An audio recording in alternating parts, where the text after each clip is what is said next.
Hello, and welcome. Thank you for choosing to be here.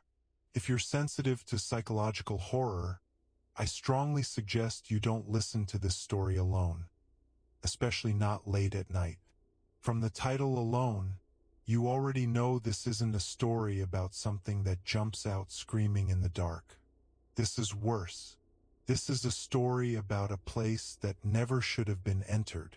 A place that wasn't empty, only waiting, and what happened there still follows us. So listen closely, and don't look away. Let's begin. My name isn't important anymore. You can call me Daniel.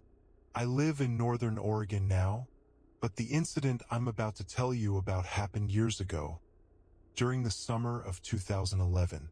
Back then, I worked in a mid-sized tech office in Port Mason, a gray coastal city where time moved fast and life felt constantly compressed. Every summer, a handful of us would plan a short escape, something cheap, remote, and quiet, usually cabins, sometimes cheap motels near lakes. That year, we wanted isolation, not peace. Isolation. That distinction matters. There were 6 of us. Friends, co-workers, people who thought they knew each other well enough to be alone together with no signal and no help. One of them, Caleb, mentioned something interesting. He said an old college acquaintance owned a farmhouse in the interior mountains of the Pacific Northwest, deep past any marked towns, near a place locals avoided calling by name. The property had been inherited decades ago and left untouched, unused, unvisited, unwanted.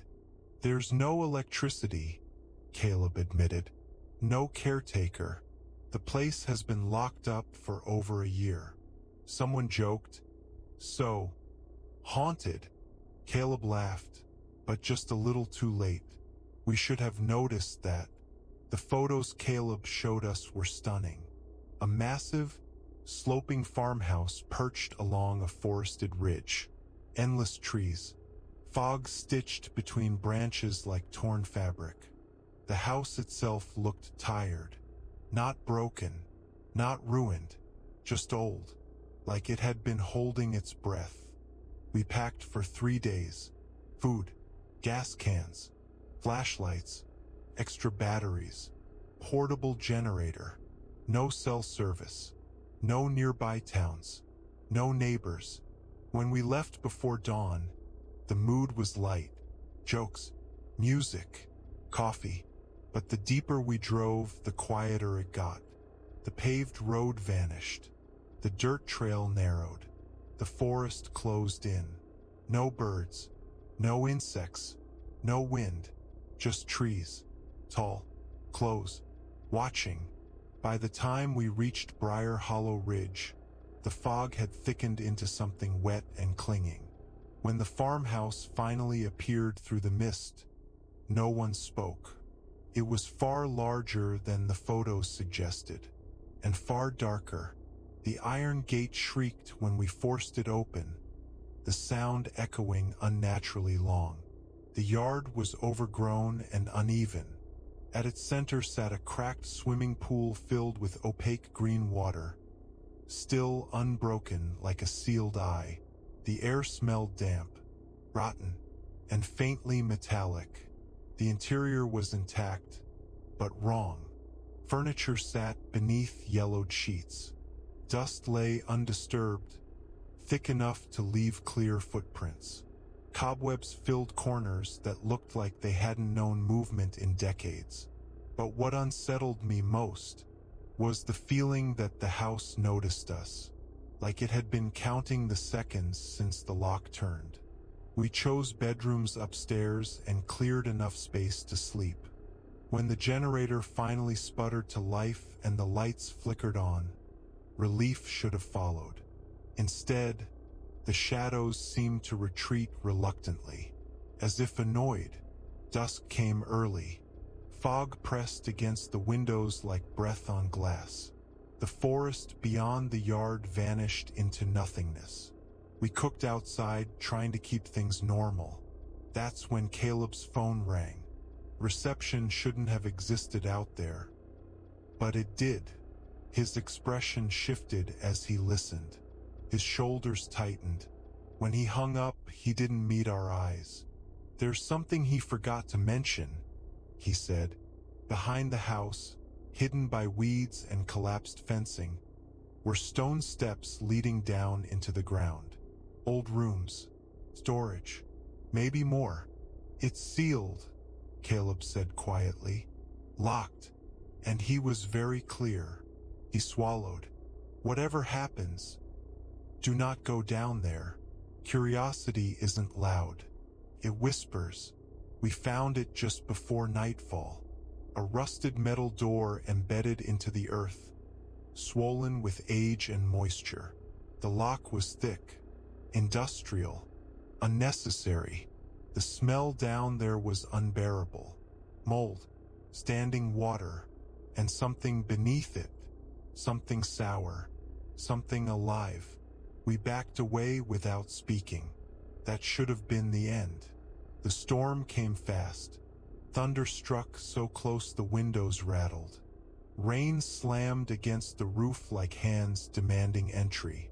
When lightning flashed, the trees outside twisted into shapes that looked disturbingly human.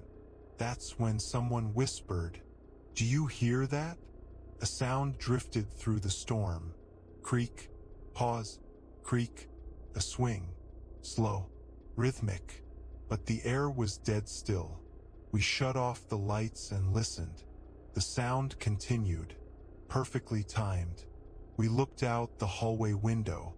Lightning split the sky, and for less than a second, there was something sitting on the swing, human-shaped, too still, head bent downward at an angle no neck should allow.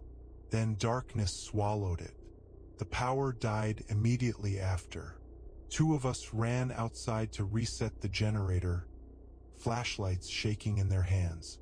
The swing stopped the moment they reached the shed. Not gradually, instantly, as if something had stood up. The lights flickered back on. Then the windows fogged. A shape pressed against the glass. Hands flattened, long, black, jointed wrong. Scratching began. Slow, careful, moving from window to window, learning the house. When the scratching stopped, we screamed for the others to come back. They ran, barely made it inside. Then, the scream started. Not rage, not fear, agony. It echoed every 6 seconds, perfectly spaced. Again, and again, and again. Came from beneath us, from behind the house, from the door. Something slammed onto the hood of our car. The alarm shrieked into the storm. We barricaded ourselves inside.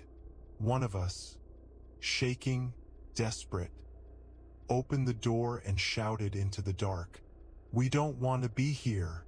We'll leave at first light. Please, just let us stay the night." The storm stopped. The scream vanished. The forest fell silent. Too silent. We didn't sleep. At dawn, we packed in silence. When we locked the gate and turned back one last time, the house felt different. Not angry, not sad, patient, like it knew we'd remember. We never went back, and we never will. If the story stayed with you, let us know in the comments. Subscribe for more true-style horror narrations. And remember, some places aren't abandoned. They're just left alone. On purpose.